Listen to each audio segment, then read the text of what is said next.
ወደፊት በሉሎት ይለይለት ወደፊት በሉሎት ይለይለት ወደፊት በሉሎት ይለይለት ወደፊት በሉሎት ይለይለት። ሰላም እንዲናችሁ በያላችሁበት ሁሉ ነገር ሰላም ነው። አሸና እንዲያላችሁ ሞኝላችሁ አለ በሰጭ ስትገቡ እንዱሉ ማለት ላይክ እና ሼር ያደረጋችሁ ሐሳቦቻችሁ ለብዙዎች አካፍሉን። ለዚህም ከልብ አመሰግናችኋለሁ። ዛሬ ሚዛናችን ይዘላችሁ የመጣነው ሰበር ዜና ነው። የአሜሪካው ፕሬዝዳንት ዶናልድ ጄ ትራምፕ እንግዲህ ወደ ኢራን ሌላ እሳተ ገሞራ፣ ሌላ እልቂት፣ ሌላ ውድመት፣ ሌላ ጥፋት ሊያስከትል የሚችለውን የጦር መርከብ ልከዋል። እንግዲህ ዩኤስ ጀራልድ አር ፎርድ የሚባል ሌላ እጅግ በጣም ግዙፍ የሆነ የጦር መርከብ ምናልባት ተንሳፋፊ የእሳት ከተማ ብንለው ይሻላል። ተንሳፋፊ የእሳት ከተማ ወደ ኢራን እንዲጠጋ አድርጓል። እንግዲህ ይሄ የጦር መርከብ ከ90 በላይ የጦር ጀቶችን ከነ እሳታቸው ተሸክሞ የሚንቀሳቀስ ነው። ይሄ የጦር መርከብ እንግዲህ እንደ አብርሃም ሊንከን ይሄን የጦር መርከብ በሺዎች የሚቆጠሩ የአሜሪካ ወታደሮች የሚዝናኑበት፣ የሚበሉበት፣ የሚጠጡበት ከነ ትጥቃቸው ከነምኑ ሻወር ቤት ሽንት ከተማ ነው። ተንሳፋፊ ከተማ ነው ወደ ኢራን የተጠጋ እና ከዚህ በፊት ተጠግቶ የነበረው አብርሃም ሊንከን በፍርሃት ያፈገፈገው የአብርሃም ሊንከን እንደዚህ ነው። እጅግ በጣም ግዙፍ ነው። ተንሳፋፊ የጦር እሳተ ገሞራ ኦርታሌ ነው። ተንሳፋፊ ኦርታሌ። ነገር ግን ኢራኖቹ እቺን ከመጤፍ አይቆጥሩም። ከዚህ ከጠፍራቸው ቆሻሻ ሞት 10 ሞት የለማ። ሞት አንድ ነው እኮ ሞት 10 ጊዜ 40 ጊዜ 100 ጊዜ መሞት የለም። አንዳንድ አበሻች በእናታቸው ጉያ ተደብቀው ሞት 100 ጊዜ ይመስላቸው። ሞት አንዴ ነው። አትሞትም። 4 10 እየወደክ እየተነሳ አትሞትም። ሞት አንዴ ነው እና ኢራኖቹ ሞት አንዴ እንደሆነ ያውቃሉ። የጋዛ ተዋጊዎች እኮ ሞት አንዴ ነው። መሳሪያ ከጀርመን፣ ከጣሊያን፣ ከፈረንሳይ፣ ከእንግሊዝ ከመላ ዓለም ለእስራኤል ይሰጣል። እስራኤሎች ደግሞ ጋዛን ይደበድባል። ጋዛ ህዝብ ግን አይንበረከክም። ለምን? ሞት አንዴ ነው በቃ። አንዳንዴ ሞት ስለፈራኸው ወደ እናትህ ጉያ ስለወረድክ የምታመልጠው ነገር አይደለም እና አሜሪካኖች የጦር መርከብ እንግዲህ ከዚህ በፊት አብርሃም ሊንከን ወደ ኢራን ከተጠጋ በኋላ ኢራን በሃይፐርሶኒክ ሚሳኤሎችና በድሮኖች ልታሰምጠው እንደምትችል ስላወቁ አፈግፍገዋል፣ ፈርጥጠዋል። ወደ 1400 ኪሎ ሜትር ነው ከኢራን የሸሹት።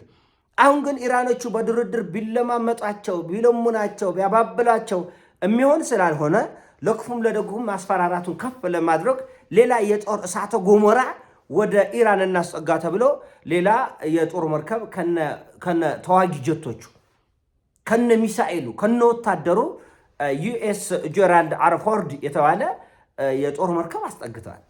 እና ኢራኖቹም ወደፊት በሉለት ይለዩለት እያሉ ነው። ቻይኖቹ እጅግ በጣም ፈጣንና የተራቀቀ የጦር መርከባቸውን ወደ ኢራን አስጠግተዋል። ሁሉም እየከነፉ ያሉት ወደ ጠባባ የሆርሙዝ ሰርጥ።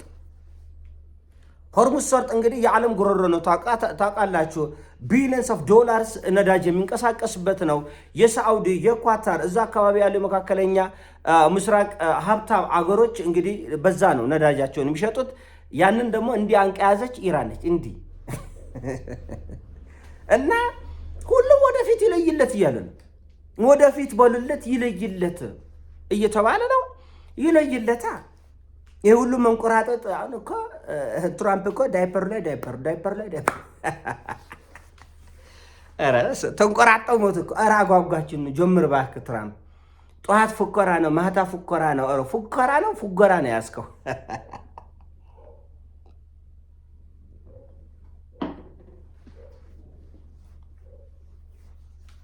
ቻይናና ራሽያ ደግሞ ኢራንን ያላችሁ እስኪ እንያችሁ፣ ኢራንን ያላችሁ እስኪ እንያችሁ እያለ ነው። የማይቀርብ መሳሪያ የለም አልኳቸው። ወደ ኢራን የማይጠጋ መሳሪያ የለም አልኩ። ቢቢሲን ቼክ አርግ፣ ሲኤንኤን ቼክ አርግም። ቻይኖች እስከ አፍንጫቸው ታጥቀው ኢራን ደርሷል።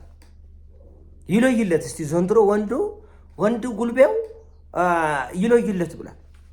ዓለም እንደ አሳስፎን ያለ ሌላ ተውና ሂዝቦላ እንኳን ሁሉን ነገር አዘጋጅ ጥንቁቅ ብዬ ቁጭ ብያለሁ ነው ያለው።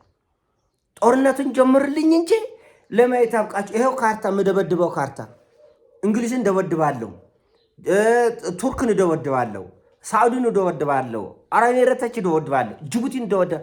ይሄው ማልደበድበው ቦታ የለም ብለው ሂዝቦላ ዓለም ህዝብ እይልኝ ወቁልኝ። ፉከራ ብቻ ሳይሆን አናትን እንደ እባብ ቀጥቅጣለሁ ነው ያለው። ሁቲም እንደዛ እና አሜሪካኖች ይሄን አውቀዋል። ዓለም ጉልብጥብጥ እንደሚወጣ የነሱ የውርደታቸው የውድቀታቸው መነሻ እንደሚሆን ይሄ ጦርነት ስለሚያውቁ ይንቆራጠጣሉ። በቃ ይንቆራጠጣሉ። ወደዚህ ይንቆራጠጥ። ምንም አታመጣም።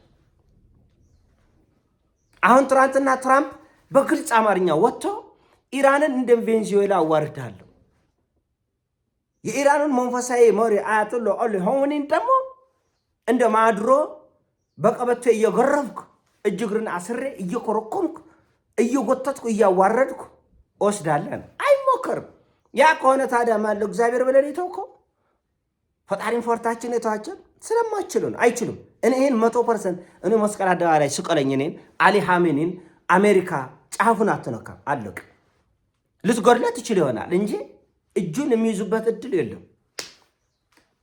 እድል በተአምር በቃ ያ ከሆነ አልኩህ እኮ ዓለም የሚፈራው እሳተ ገሞራ ዓለምን ያጥለቀልቃል ነው ማለት ሲዶማይት ያብቃ።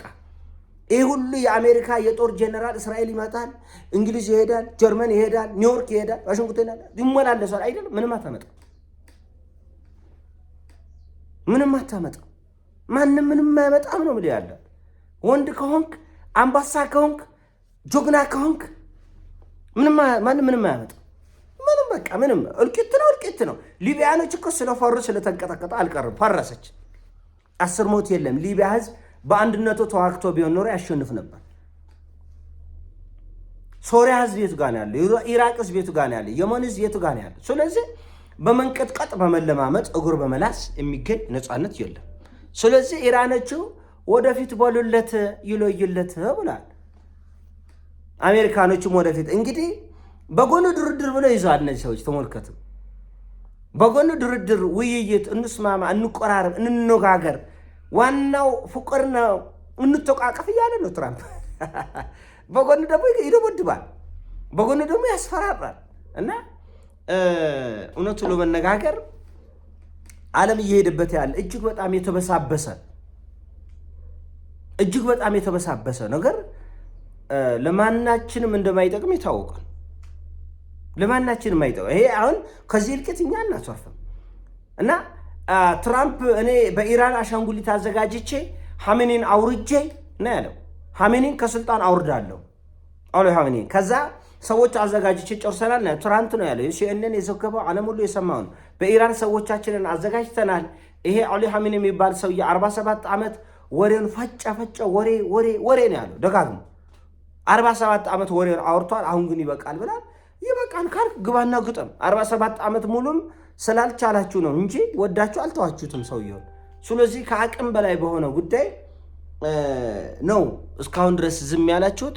አሁንም እውነቱን ለመነጋገር ከፍተኛ ፍርሃት ነው ያለው። ቻይኖቹ፣ ራሽያኖቹ በጣም ሰቅጣጭ የሚባሉ መሳሪያዎችን ለኢራን በሚስጥር ሰጥተዋል። ምናልባትም ኒኩለር መሳሪያቸውን ሁሉም የአቶሚክ ቦምብ መሳሪያቸውን ሁሉ ለኢራን አሳልፈው ሰጥተዋል የሚል ግምት አለ በአንዳንድ የዓለም የጦር ኤክስፐርቶች። ኢራን ብዙ ርቀት ልትሄድ ትችላለች። የራሷም የተብላላ ዩራኒየም ለቦምብነት ዶርሳል ነው የሚባለው። እና አስፈሪ ጊዜ ነው ከፊት ለፊት ያለው። የሆነ ሆኖ እንግዲህ የምናየው ይሆናል። አንተ በእናታችሁ ሰሞኑ የሰራሁት ጥፋት 2 ቀን ሙሉ እዚህ የመንደር ባልቴቶችን ወሬ ሳወራ ጃኒና ጆኒ ብዬ ነው። ታዲያ ምን ላልክ? ግራ ገብተኝ እኮ ነው። የወንዶችን ወሬ ትቼ የባልቴቶች ወሬ ጀመርኩ። ለምን ወላ ኢትዮጵያ ህዝብ ስለዚህ ብናወራም ሊሰማ የማይችልበት ሁኔታ ተፈጠረ። ጃኒና ጆኒ እንትን ብለዋል፣ አንሰላ ተጋፋል አልተጋፈፍም የሚል ጭንቀት ውስጥ ህዝቡ ሲገባ ይህን ህዝብ በምን እናረጋጋ ብዬ እኮ ነው እዚህ ባልቴት ወሬ ውስጥ የገባሁት። እና በእውነት ይሄ ዓለም አቀፋዊው ጉዳዩ ትኩረት የምናደርገው ኖሮ ለራሳችን ትልቅ ትምህርት የሚሰጥ ስለ ሉዓላዊነታችን ስለ አንድነታችን ብዙ ነገር ይለውጥ ነበር። እውነቱን ለመነጋገር ግን ፈቃደኛ አይሆንም ህዝቡ። ቪው ራሱ እንደምታየት ነው። ገፋቢ 15,000 20,000 ሰው ባይሆነው ሰው አያየውም። የባልቴት የመንደር ጉዳይ ስታወራ ሰው ያየዋል፣ ይወደዋል። እና ይሄ ነገር አሳፋሪ ነው። እና እኛ እንደ ህዝብ ተጠምደንበት ያለው ቡቱቶ ቢቻል እንደ ቲክቶክ የሚዘጋበት እድል ሁሉ ቢኖር በቃ ምንም አይጠቅም። እኛም እኮ አለንበት ቲክቶክ ውስጥ ግን ቢቀር ነው የሚሻለው፣ ቢዘጋ ነው የሚሻለው። ለምን አልተጠቀምንበት? ካልተጠቀምንበት ቲክቶክ ብቻ ሳይሆን ሌላውን ማህበራዊ ፕላትፎርም ለአንድና ለመጨረሻ ጊዜ ዞግታ ህዝቡ ወደ ራሱ ስራና ህይወቱ ላይ ትኩረት እንዲያደርግ ማስገደድ ነው። ሌላ አማራጭ የለም። ይሄ ሀሳብ ነው። ሀሳብ ሲሞቻችን ላይክ እና ሼር እያደረጋችን እንደ ልማዳቸው ለብዙዎች አካፍሉ። ለዚህ ከልቤ አመሰግናችኋለሁ፣ እወዳችኋለሁ። ይሞቻችሁ። ፒስ